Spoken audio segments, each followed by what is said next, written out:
Bienvenidos a De Aquí No Sale con Leturia, el podcast de la Metro y El Mostrador, donde Francisco Leturia conversa sin filtros, a fondo y con humor, junto a quienes transforman Chile desde la ciencia, la cultura, el deporte y más. Cada semana, una nueva voz, una nueva idea. Súmate a la conversación, porque De Aquí No Sale con Leturia, en la Metro y en El Mostrador. Querían hablar de cosas interesantes, querían hablar de crimen organizado, de drogas, de bandas, querían conocer ambos lados de la moneda.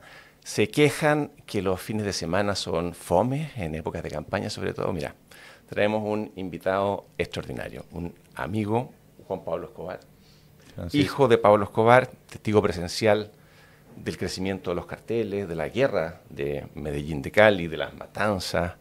Fue objetivo militar, él mismo, declarado, varios atentados, varios intentos de secuestro, intentos de homicidio. Y acá, sin miedo, para conversar tranquilamente. Es realmente increíble que con esa historia se te vea tan tranquilo y hayas hecho en la vida que hiciste, o sea, arquitecto reconocido, conferencista, pacifista, o sea, un involucramiento que es muy, muy impresionante. Así que muchas gracias por Gracias a ti, Francisco, un placer estar acá contigo. Bueno, era convertirme en escritor, en arquitecto, en diseñador industrial o en bandido. Me gustó más las primeras opciones. Mira, yo traje un poco para la broma porque varias veces he comprado tus libros, los empecé a buscar en mi casa y dije, pero ¿dónde están? Y pasa que los muy cabrones de mis hijos me los quitan y los regalan. Pero eso significa que son muy recomendables. Algo vamos a hablar de ellos. También mis respetos por la serie de HBO. Yo sé que no es propiamente de tu manufactura, pero sale muy reflejada una parte de tu historia que yo creo que es muy bonita, que es la de transformación, la de redención, de transformar tu historia y tu nombre en algo con mucho sentido y en algo muy positivo. Pero bueno, mira, recomendado todos los libros, recomendado la serie, recomendable. Creo que la historia de Colombia tiene mucho que enseñarnos. Estaba viendo recién la de La Sierra, que es otra historia que está en YouTube, que es muy guau. Pero hay una parte que a mí me parece muy, muy interesante también, que es otro giro que tú has pegado en tu vida, que es como asesor de seguridad, vinculado, o sea, desde el conocimiento que tuviste dentro de los carteles y dentro de la criminalidad, que nadie más probablemente en el mundo la haya tenido, por lo menos que esté del lado de los buenos. Eso es muy interesante porque hoy día es el tema principal en Chile, del crimen organizado, la droga, lo que está pasando.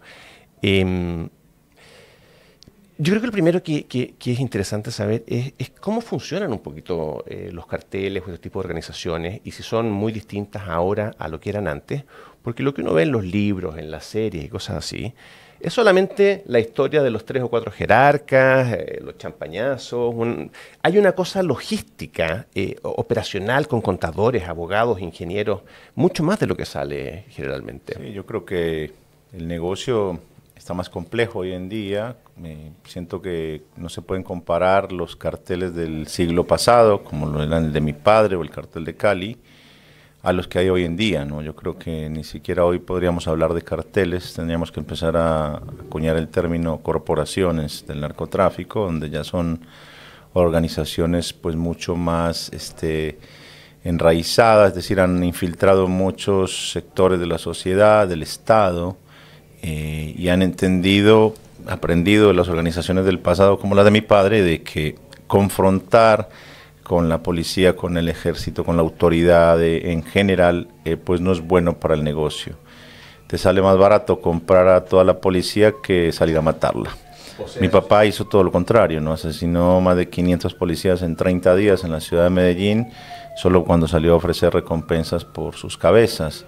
Pero obviamente eso era malo para el negocio porque pues, lo ponía a él en una posición de confrontación evidente con la fuerza pública, ¿no? O sea, eso significa también que cuando uno ve tranquilito un lugar, no significa que no esté pasando nada. Puede significar todo lo contrario. Puede significar que en realidad tengan todo muy pautado. De hecho, hay algunas experiencias muy posteriores a la muerte de mi padre, donde de repente Medellín, para poner un ejemplo concreto, empezaba a tener unas estadísticas fantásticas, aquí no se muere nadie, aquí ya no está pasando nada. cuando se descubre que en realidad los grupos criminales actuales habían hecho un pacto con el comandante de la policía y el comandante le había pedido que por favor no tiraran más los muertos a las calles, ¿no?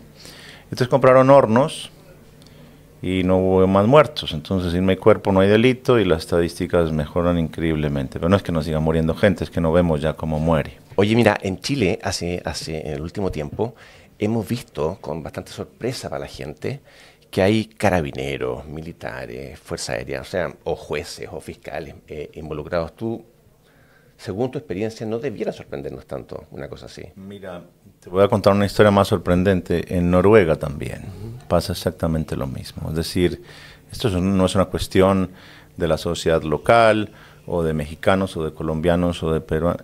Hasta en Noruega, que uno dice, los noruegos están como en otro plano en la vida, viviendo o viendo la vida desde otro lugar, ¿no? Con la institución del premio Nobel y con todas estas cosas altruistas y una sociedad que se precia de ser muy pacifista, muy respetuosa de todos los derechos, etcétera. Y aún ahí hay corrupción. Yo hace un tiempo tuve la oportunidad de viajar y de presentar allí mis libros.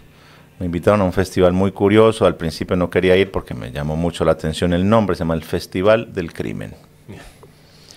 Y entonces dije, ¿cómo es posible que vaya a haber un festival del crimen y justo en Noruega? De pronto un festival del crimen en un país que uno se imagine, pues puede ser más coherente, ¿no? Pero ya pregunté mucho y dije, oye, explícame cómo es esto del festival del crimen, porque pues yo no quiero participar de festivales donde se glorifique la actividad criminal.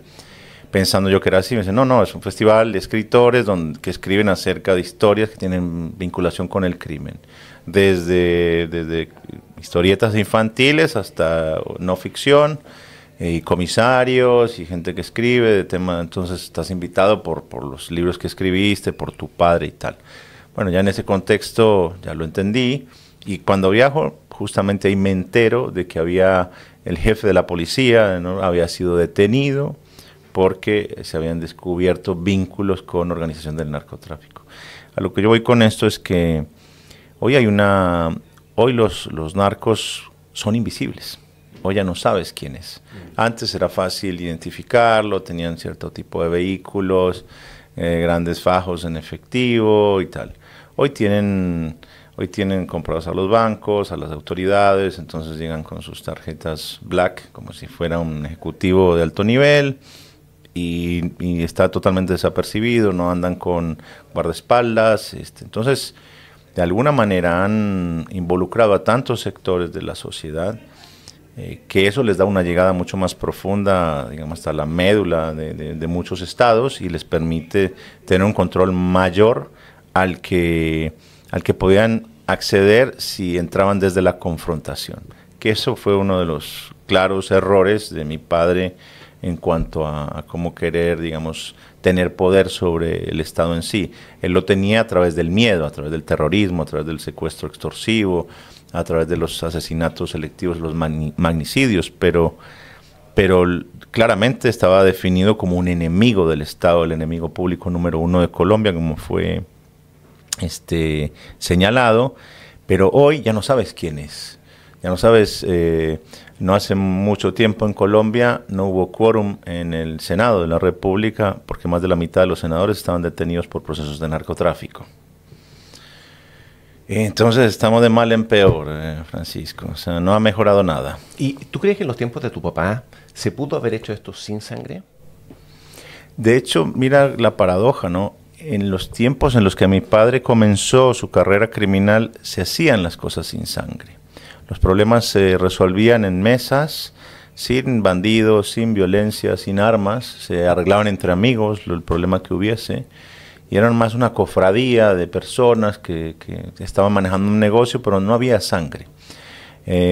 Uno de los temas que a mi padre se le criticaban, y los mismos compañeros le decían, no untes de sangre este negocio.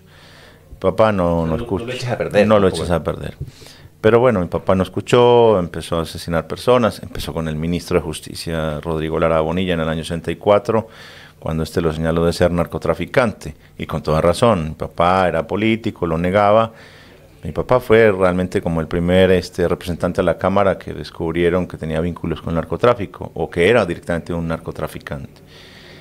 Nada más que fue el primero, de los primeros en ser descubierto, pero claramente muchos otros han tenido un papel preponderante y son parte de esas organizaciones que colaboran desde la política. Este prohibicionismo genera una rentabilidad enorme y muchos políticos se llevan una buena parte de ese dinero en negro, ¿no? Absolutamente. Oye, una de las cosas que a mí de verdad más me intriga o me llama la atención de tu papá era el liderazgo que tenía. Porque hay muchos capos, mucha gente que traquetea, que muchos quieren ser el primero, pero no todo el mundo lo logra. ¿Por qué le lograban obedecer? ¿Cómo lograba imponerse? ¿Era solo miedo? ¿Era solo...? ¿Cómo generaba ciertas lealtades? ¿Era porque elegía muy bien a la gente? ¿Porque estaba encima de todo? ¿Por un rasgo de carácter? Porque finalmente, más que un traficante, era como un gran controlador, por lo menos de la zona de Antioquia, el cartel, lo que se llamó después el cartel de Medellín. Creo que hay una mezcla ahí de solidaridad por la gente más humilde, sus campañas al inicio, digamos, antes de que le llegaran sus problemas, había hecho un montón de obras públicas que el gobierno no había hecho, ¿no? Entonces, él, digamos que caminaba en paralelo al Estado y la cancha deportiva que el Estado nunca construyó, los niños que nunca pudieron jugar, él fue y la hizo. Pero no hizo una, hizo 50. Más y así se gana el favor de la gente. De la gente sí, pero es la tradición de los bandidos, la tradición de la gente a la que le hizo daño. Tú, por ejemplo, en tu libro cuentas una historia que si quieres la podemos contar acá, de este tipo que le había robado y que le marcó los billetes, si quieres. Exacto, sí, sí. Es una historia muy brutal. Y uno dice, bueno, ¿cómo nadie de sus parientes, de sus amigos, cómo nadie del entorno no dijo, mira, este tipo se está pasando de la raya y bueno, y le pega un balazo, lo traiciona? Bueno, eso sí pasó. De hecho, hay un capítulo que se llama La traición y toda su familia, toda la familia paterna traicionó a mi papá. Al final, claro, o sea, que sí. Claro que sí pasó. Pero no lo hicieron por moralistas y por decir, ay, Pablo se está equivocando. No, lo hicieron porque ellos eran peores que mi papá. Que es distinto. No, si eso lo tengo claro. Ahora, es el fenómeno del liderazgo de una banda. ¿Por qué lo respetan los demás? Para ¿Por mí qué era él y no a otro? Mira, para mí tiene una base muy clara en el buen trato, en el respeto, en la compasión y en el amor hacia aquellas personas que... Yo crecí entre bandidos y todos estos bandidos, la característica, digamos, que había en común a todos era el maltrato al interior de sus familias. Eran niños que cuando crecen pero ya cuentan sus historias, habían sido maltratados, abusados sexualmente o presenciaron cómo sus papás les daban tremendas golpizas a sus mamás, a sus hermanas, a ellos mismos, tenían miedo de volver a la casa por la violencia que había intramuros. Y de repente aparece un líder, como mi padre, que los trata bien, que no los insulta, que los respeta y que encima les da dinero y poder, y armas, y poder militar. Y los trata bien, y no los putea, y no los insulta, y no los degrada, y no los humilla. De repente tienes un ejército de personas dispuestos a inmolarse por ti, porque encuentran en él el papá que no tenían en sus casas, ¿no? El tipo que les ayuda, que los empuja, que se pone feliz si les va bien, que no les cierra puertas, al contrario. Entonces ahí genera mi padre una ola de muchachos dispuestos a inmolarse por él, ¿no? Y sumado a toda esta popularidad que tenía, que ellos mismos veían que ayudaba a la gente pobre, que yo digo, ojo, no porque mi padre haya ayudado a la gente pobre quiere decir que está bien todo lo que hizo. Está clarísimo que el dinero con el que ayudó a los pobres era manchadísimo de sangre y no podemos glorificarlo por eso. Pero sí, evidentemente, en ese contexto social, en esa información parcial que ellos veían de todas estas ecuaciones, ellos veían como que era un benefactor, como que era un tipo que estaba ayudando al pobre, que estaba ocupando el lugar que el Estado nunca estaba queriendo ocupar. Y dentro de los otros traqueteros, de los otros, desde los Carlos Leder a otros más menores que tienen que haber vivido por montones en la zona de Medellín, el respeto que le tenían era por haber logrado esa misma organización, por haber logrado esa misma lealtad. Nunca nadie se le trató de rebelar, de decir yo quiero estar en tu lugar, el capo uno quiero ser yo. De hecho, más de uno, y yo siempre me cuestioné algo, ¿no? Las diferencias, lo que era la lealtad hacia el entorno de la organización del Cartel de Cali y la lealtad dentro del Cartel de Medellín. Yo nunca comprendí cómo era posible que los de Cali eran los que peor trataban a sus empleados y eran quienes más lealtad tenían. Y los de Medellín eran quienes mejores trataban a sus empleados y eran quienes más deslealtades generaban. Nunca entendí esa ecuación. Para mí, si me tratan bien, si me cuidan, entre comillas, si me dan oportunidades, si me dan dinero, si me dan poder, si me abren puertas, si me mejoran mi vida, entre comillas, pues yo siento que la gratitud es mucho mayor y la lealtad es mucho mayor. Pero nunca sucedió así. De hecho, la organización de mi padre se desvertebró muy rápidamente por la cantidad de traiciones que hubo. Después de tu papá.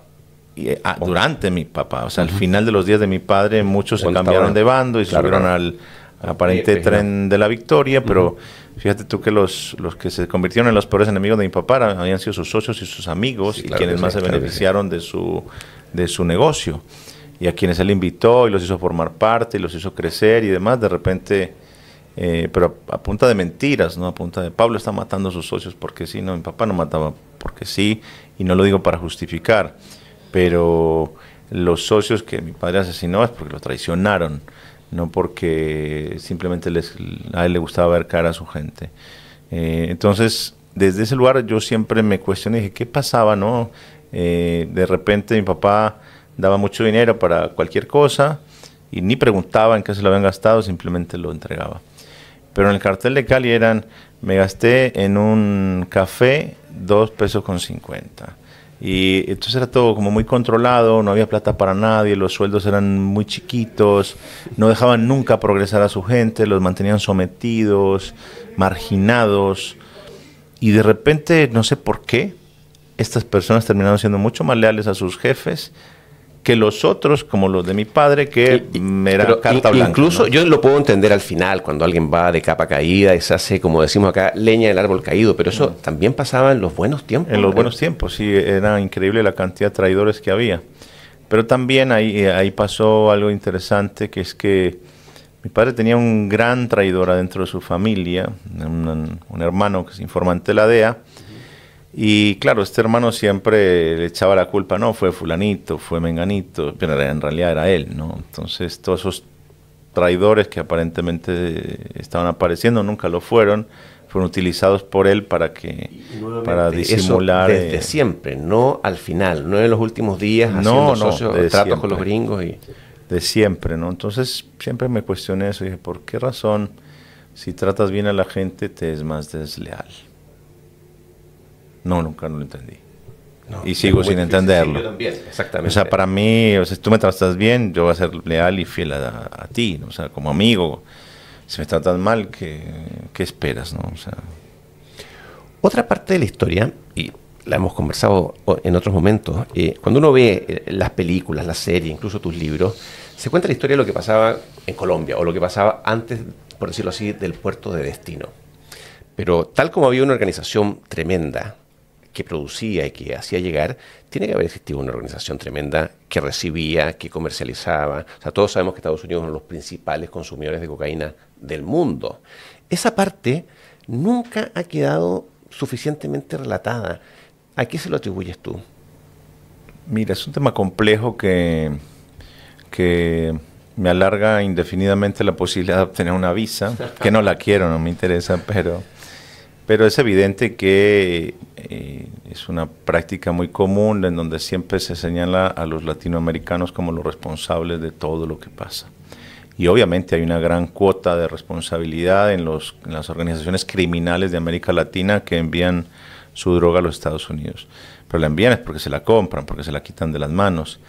Pero no es que hay una organización de colombianos, mexicanos y venezolanos que fabrican la cocaína en Colombia y van y se la consumen ellos mismos en Estados Unidos. No, se la venden a los estadounidenses.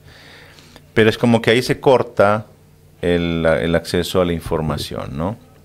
Sabemos perfectamente por cada capital de América Latina quién es el cartel, cómo se llama, cómo son sus jefes, cuáles son sus nombres, sus números de documento. La organización refleja operando al otro lado de la frontera. Claro, pero nunca hablaron o nunca escuché yo, nunca vi un organigrama del cartel de Miami, del cartel de Los Ángeles, del cartel de Chicago, del cartel de Nueva York. Es como que acá no hay carteles, como si llegaran y eso se distribuye por FedEx y por UPS y no es así. Hay una organización de criminales norteamericanos que también se encargan y que son los que más se benefician del negocio. Obviamente. Siempre es así. O sea, en narco, Bolivia queda lo menos y va creciendo la escala. Un narco latino, no sé cuánto vale poner un kilo en Estados Unidos, pero debe valer entre 5 o 7 mil dólares, no tengo ni idea, y allá lo venderá por 30 mil. Pero el narco gringo, el que no conocemos, ese que lo convierte ese mismo kilo en 200 mil. Porque lo corta, porque le agrega más veneno. Claro, entonces, claro. De hecho, los más pobres del negocio del narcotráfico son las organizaciones latinoamericanas. De los más ricos nunca se habla, pero pues esto está claro, hay una política donde la mano de obra de los presos es muy barata, entonces hay una política de meter a la mayor cantidad de latinos y de afroamericanos, donde son minoría, son mayoría en las cárceles, ¿no? Oye, hay mucha gente que dice que los blancos no delinquen. No, por supuesto. No sé eso, y menos si son gringos. No, eso nunca. Hay mucha gente que ha dicho que en parte coincide, que los gringos no tuvieron un real interés por el tema del narcotráfico, a pesar de que ellos tenían el gran consumo, hasta cuando empezaron a haber riesgos políticos, como por ejemplo que tenían mucha plata, capacidad militar, que tu papá estaba en política. Y también calza eso con la cierta utilización del tema de la droga, para hacer campañas más de interés político que sanitario. Entiendo que a ti incluso te pidieron testificar para tumbar a algunas personas. Y eso, pues yo nunca accedí a eso a cambio de visas porque me parecía que yo tengo que ser muy serio con esta historia, tengo que ser muy responsable a la hora de contarla, porque estoy arriesgando mi palabra, estoy arriesgando mi credibilidad. Y podrán decir lo que quieran de mí, pero menos que no sea un tipo creíble. Por eso me tomo las cosas con mucha seriedad y no me gusta especular de lo que yo no sé, no me gusta hablar.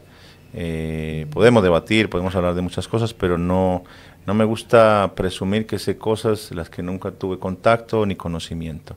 Y de ninguna manera me atrevería a utilizar esta historia para enlodarte a ti. Si no te conozco, si no sé lo que haces, y por más que otro venga a ofrecerme, oye, necesito que ensucies a Francisco, saca un libro, no te voy a ensuciar, hermano, porque el día que yo necesite mi palabra para defenderme de algo tuyo, ya la perdí, ya la empeñé, ya la vendí. Y cuando te pedían hacer esas acusaciones, que si quieres puedes contarlas para que la gente las entienda, ¿era a cambio de nada? ¿Qué era y cómo se te acercaban a ti? Si es una visa, pues tienes que hablar que Fujimori hizo tal cosa. O que quieres una visa, tienes que hablar que los Castro tal otra. Y yo no vi a Fujimori, y yo no vi a los Castro. Si los hubiera visto, sí, lo podría decir, porque los vi o porque me consta, pero no los vi. Entonces, y tampoco tuve conocimiento. Yo hoy, al día de hoy, mi padre sigue siendo una persona de la que yo descubro historias nuevas, de la que yo pensé que sabía todo, porque investigué, porque estuve al lado, porque me contó, porque me crié con todos los personajes que estaban en su entorno. Yo pensé que me las sabía todas, pero hoy en día me sigo encontrando historias de mi papá, gente que va caminando por ahí, hola, ¿qué tal? Mira, yo hacía esto para tu papá, o te enteras de historias en las que mi padre participó, de las que al día de hoy yo sigo descubriendo verdades, ¿no? Entonces, es muy... Aquel que te diga que sabe todo sobre Pablo Escobar te está mintiendo en la cara. Oye, ¿y qué tanto nivel de conciencia crees tú que él tenía respecto de la leyenda o mito que se podía estar transformando?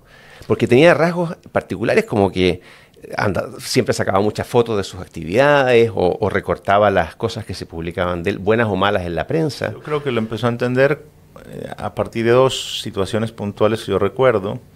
Una es que había salido un estudio de medios, hay que acordarse que en la época de Pablo Escobar Internet no existía, o sea, no había el acceso a la información tan inmediata como hay ahora o tan falsa como hay ahora. Entonces eran más los medios escritos, impresos, la televisión, pero no había mucho más. La radio, Y en un momento a él se hace público un estudio de medios que hicieron y después, o sea, la persona que más figuraba en medios en el mundo era Pablo Escobar y seguía el presidente de los Estados Unidos y después el Papa Juan Pablo II. Ahí yo creo que él empezó a dimensionar el poder que tenía y después recuerdo que le enviaron una entrevista de un diario japonés. Él nunca contestaba entrevistas, pero dijo, a esta sí la contesto, quizá porque nunca la van a traducir, nunca se van a enterar de lo que yo estoy diciendo. Y la periodista japonesa le pregunta que si él se creía más grande que Al Capone. Y su respuesta fue que él no sabía qué estatura tenía Al Capone, pero que él creía que tenía unos centímetros más que Alfredo Capone. Entonces, esa es un poco la percepción que él tenía del poder y de la fama de sí mismo, ¿no? Entonces, y que la utilizó. Y hay otra cuestión adicional. El poder que tuvo mi padre no solamente lo obtuvo gracias al terror que esparció por Colombia y a toda su violencia. Los medios de comunicación tuvieron un papel muy preponderante. De hecho, la Policía Nacional de Colombia era gran crítica de los medios de comunicación por toda la prensa y el espacio que le daban a mi padre. Por eso le otorgaba más poder. Y las falsas acusaciones de que mató también a fulanito y a peranito, que no había sido cierto, mi papá tampoco se molestaba en salir a desmentirlas. Jugaba con ese miedo. Y yo le decía, pero ¿por qué si están diciendo que mataste a Bernardo Jaramillo, por ejemplo? ¿Por qué si tú no lo mataste? Era un político de izquierda importante, en una época que mataban muchos políticos. Exacto, y a Antequera y a muchos otros que cayeron, y a Pizarro León Gómez también, etcétera. ¿Por qué no aclaras que tú no fuiste? Si tú me dices que no fuiste, yo te creo. Así como me dices, sí, yo maté a Galano, así maté a Lara Bonilla. Y me dice, porque no me interesa, porque me da más poder, me temen más, me van a respetar más. ¿Por qué razón voy a salir yo a decir que no? Si ya dicen que maté a 10 y ahora dicen que maté a 50, me hace más peligroso que maté a 50 que a 10. Entonces me van a respetar más, y de esa manera los medios le siguieron otorgando más y más y más poder de amedrentamiento a mi padre frente a cualquier autoridad, frente a lo que sea. El nombre o la voz de él era pues respetada o temida, de cualquiera de las dos maneras, era muy escuchada por eso. Entonces, el papel que los medios cumplieron fue preponderante en el otorgamiento y en el crecimiento del poder de mi padre. Probablemente sabiendo que muchos de los muertos que le cargaban no correspondían a él. Sin duda. Y hoy hay una paradoja, que los medios tienen una responsabilidad mucho mayor en el tema de la difusión de la narcocultura. No hay ninguna persona de los medios que me haya podido explicar por qué razón hoy, a 3 décadas de la muerte de mi padre, Pablo Escobar produce más noticias que cuando andaba vivo matando gente. Wow. Estadísticamente, hoy se escribe y se habla más, y hay más artículos de prensa y sobre Pablo Escobar que cuando vivía y estaba haciéndole daño a la sociedad. Nadie me sabe explicar eso. Pero yo sí sé la explicación. La explicación es que Pablo Escobar se convirtió en un negocio, que hay un término que a veces pasamos por alto, que es la metonimia, y es la utilización del nombre de mi padre para decir, detuvieron al Pablo Escobar chileno, detuvieron al Pablo Escobar español, agarraron al Pablo Escobar peruano. No sabemos ni a quién agarraron. Pero leímos un titular que decía Pablo Escobar y ahí nos metimos, leímos todo. Entonces, si tú pones Pablo Escobar en un titular, el algoritmo lo trata de otra manera, lo pone en los primeros lugares, la gente se mete más a los artículos, termina de leerlos casi todos, muy por encima del promedio del tiempo de lectura. Son todas cosas que miden los medios, que generan pauta y tal. Este es un gran negocio, pero no hay ningún medio que diga, no, nosotros no. Chile, aquí, no sé hasta hace poco, pero estaban televisando funerales de narcotraficantes. Sí, es un tema importante en Chile, porque cuando viniste hace 3 años atrás, me acuerdo, nosotros te invitamos porque queríamos poner el tema del crimen organizado, el narcotráfico, como algo que se venía. Y en ese momento nos pegaron durísimo, dijimos, nos acusaban de haber estado inventando algo. Y bueno, hoy día es primer tema, campaña presidencial gira en torno a eso. No estabas inventando nada, estabas viendo una realidad que otros no querían destapar, tristemente, ¿no? Y no se trata de generar acusaciones, simplemente de ser realistas en nuestros análisis y darnos cuenta de que estamos viviendo una etapa muy diferente frente a lo que son las nuevas organizaciones criminales. Mira que yo hace muchos años atrás dije algo en Argentina, me invitaron a una conferencia, habían diferentes sectores de la sociedad, una parte política, una parte de la iglesia, etcétera. Y dentro de lo que yo dije, que fue un comentario, que mira cómo son los medios de hijos de, yo dije, si mi padre fuera comparado con los narcos de hoy, sería un niño en pañales. Estás diciendo, estás defendiendo a tu papá, estás minimizando el impacto de su violencia, bla, bla, bla, bla, bla. Pero lo sigo sosteniendo. Papá era un tonto al lado de los narcos de hoy. Y lo sigue siendo. En términos militares, económicos y de infiltración del Estado. Papá un bobo al lado de los narcos que hay hoy. Un gatillo fácil al lado de la sofisticación. Mi papá enviaba 300 kilos o 500 kilos de cocaína y estaba feliz. Hoy un narco mínimo promedio ensaya con 4.000 a ver si le llegan o no le llegan. Ensaya. Si le llegan, manda 30, 40, 50.000 kilos. Eso es un narco hoy. No se puede comparar con mi papá. El nivel de dinero que ingresa a las arcas de los narcos hoy es infinitamente superior al que alguna vez soñó mi papá. Siendo mi papá un hombre muy poderoso, muy rico, no estoy negando. Lo que estoy diciendo es el papel de los medios a la hora de desinformar y a la hora de querer mancillar mi nombre, de hacerme parecer un idiota, que sí, puedo tener cara, pero es otra cosa, puedes tener cara a hacerlo.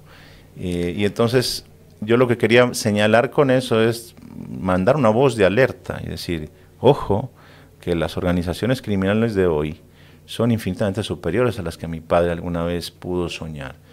No vamos muy lejos. Mira en México la violencia que está sucediendo.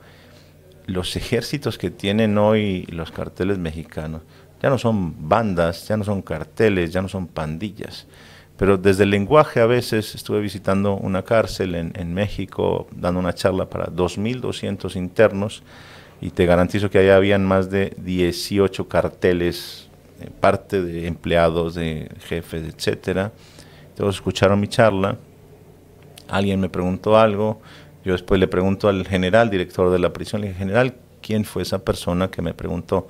No voy a decir pues nombres exactos, pero el general me dice, no, él es el jefe de una pandilla. Bueno, entonces le digo, ¿y cuántos son en la pandilla? Y yo te pregunto a ti, Francisco, si yo te hablo de que fulanito es el jefe de una pandilla, ¿cuántas personas serían una pandilla para ti?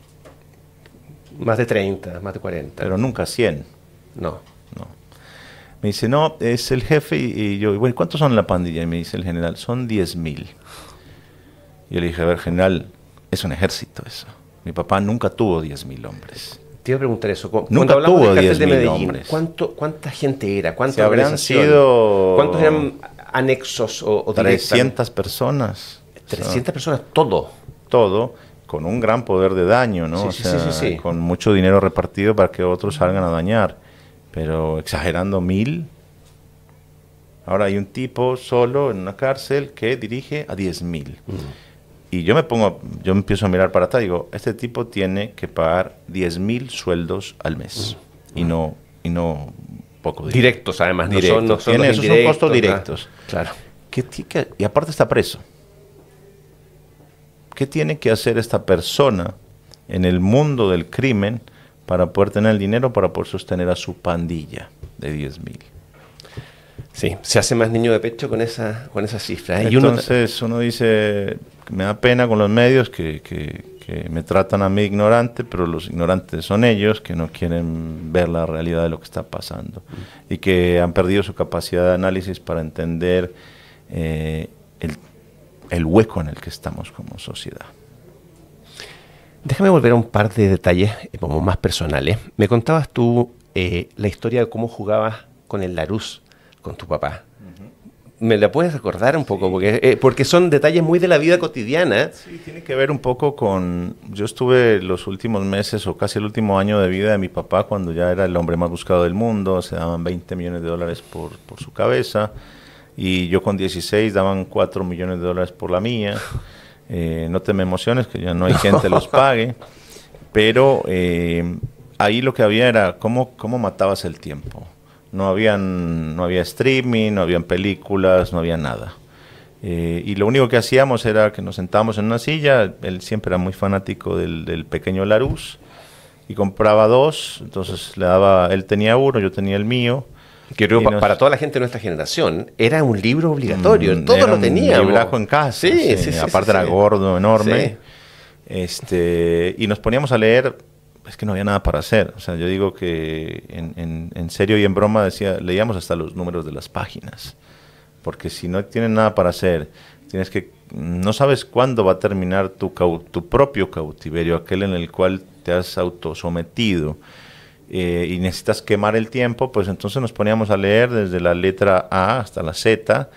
Obviamente omitíamos las palabras que ya conocíamos, pues no íbamos a preguntar qué es el amor. Claro. Pero encontramos un montón de palabras raras, y entonces yo le decía a él, ¿qué es esto? No sabía, o sí sabía, y nos contábamos lo que era lo uno. Imagínate, leer un libro de no sé cuántas páginas tiene Larousse, pero yo creo que más que la Biblia, ¿no? Sí, entonces, y saber las palabras repetidas y cuáles no, jugar a eso. Entonces jugábamos a eso, y después jugábamos a una persona con una memoria que yo todavía hoy digo, como no heredé, aunque sea esa parte, sí heredé la papada, pero no la memoria.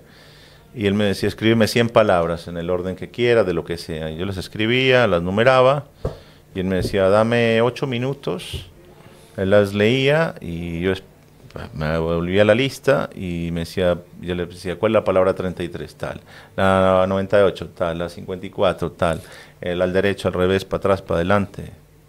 A mí me puedes dar 6 meses. No, y sin el estrés de estar siendo perseguido por un montón de organizaciones con metralleta. Claro, y con todos los organismos del mundo detrás tuyo, y con $20 millones sobre tu cabeza, y corriendo, y nada. Entonces, tristemente y muy acertadamente, creo yo que lo dijo el ex vicepresidente de Colombia, Francisco Santos, alguna vez nombró a mi padre como el Da Vinci del crimen. Y es un tipo que desperdició su inteligencia, tenía una tremenda creatividad que la hubiera podido utilizar para cosas positivas, y eso lo habría convertido en un millonario igual. Ahí es donde yo invito a la juventud a que digan, no desperdices tu talento. Si tú crees que tienes la capacidad de triunfar en la criminalidad, ya con la mitad de ese talento podría ser tan exitoso en la calle, en la vida, siendo un aporte positivo para la sociedad, que me da pena cómo desperdician su talento en carreras tan cortas como esa, la de la criminalidad.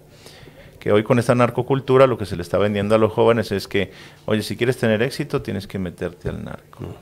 Y yo digo, si eres verdaderamente inteligente o tienes un poco de información, es el último lugar en el que quisieras estar. Mi padre nunca quiso que yo fuera narco, por una razón muy sencilla. Nunca vas a invitar a tus seres más queridos, a quienes más amas, a que formen parte de un infierno. Y de ese infierno, la gente que está contigo, incluido yo, le llama mucho la atención que eres una persona muy tranquila, que duerme bien, que irradia una energía que es positiva. Es muy raro alguien con todo lo que te tocó vivir, con todo lo que te tocó ver probablemente. ¿Te quedó alguna huella? Sí, muchas huellas. Yo lo que creo es que, mira, las historias que nos suceden a cada persona nos pueden servir de inspiración para tirarnos de un balcón y acabar con nuestras vidas, o para fortalecernos y salir adelante, ¿no? Entonces yo siento que, como le digo a muchas personas que se me acercan y dicen, no, es que tu historia es muy importante, o es de película, y no sé qué. Yo le digo, no, ¿sabes qué? Yo también sé, absolutamente, estoy seguro que cada persona que estamos acá y en cualquier parte merece su propia película, porque nadie la trae fácil. Y todos tenemos enfrente nuestro propio Everest, ¿no? Cada cual verá cómo lo escala, cómo llega a la cima, o si no le da la gana llegar a la cima, también es válido desde su punto de vista. Nada más que no se hacen suficientes películas. Esta historia de repente surge y se hacen series, películas, documentales, etcétera, libros, y de repente se transforma en una cosa aparentemente importante. Pero mi historia, o la de cualquiera, es muy inspiradora. Yo he encontrado en mis viajes como conferencista unas historias que yo digo, a mí no me ha pasado nada respecto de otras personas que las ha tocado vivir situaciones muy extremas, ¿no? haber conocido a un muchacho que se llama Kyle Maynard, por ejemplo, que nació sin pies, sin brazos, y se escaló el Kilimanjaro arrastrándose, y que tiene un libro que se llama Sin excusas.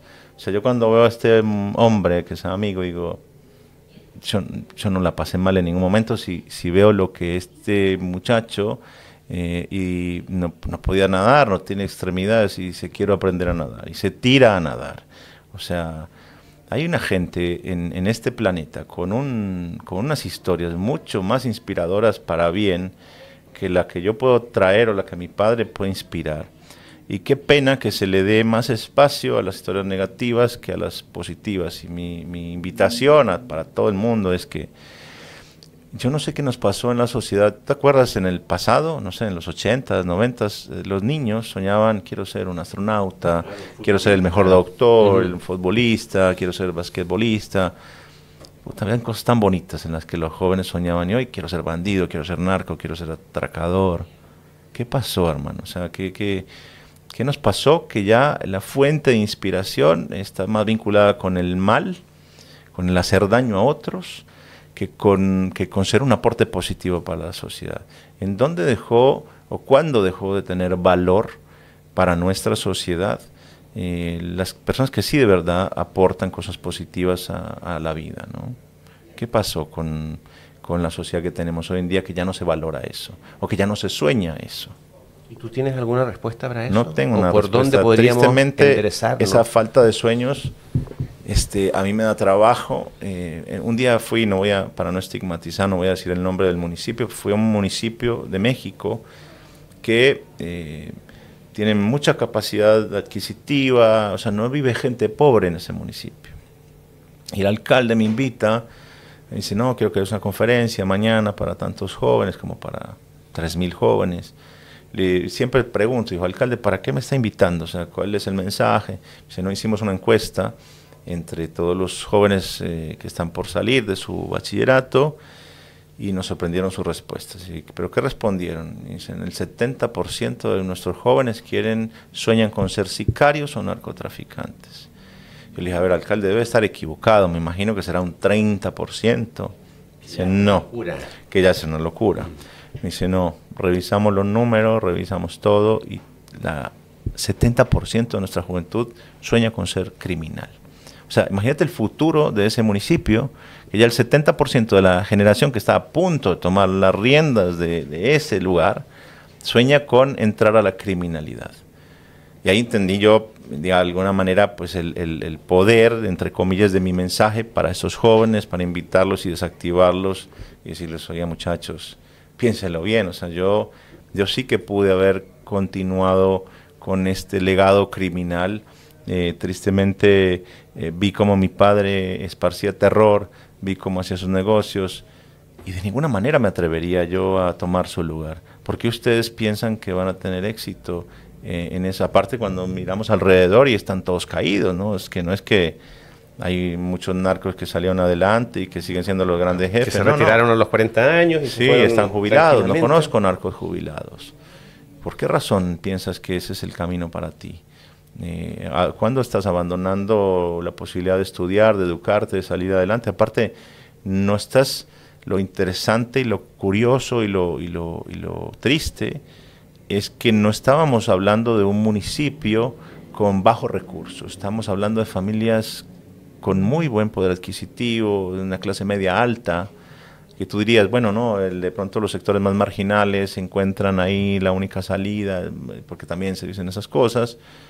Pero digo, no hay excusa, es decir, yo estuve rodeado de la peor gente y elegí ser una buena persona. Y todos los días elijo ser una buena persona. Esto no es que yo hace 20 o 30 años dije, quiero ser un pacifista y ya está. Eso es de todos los días, eso es de levantarse y mantener la actitud. No, hace 30 años dije, quiero la paz y entonces ya está todo bien. Esto es demostrarlo con hechos en la cotidianidad.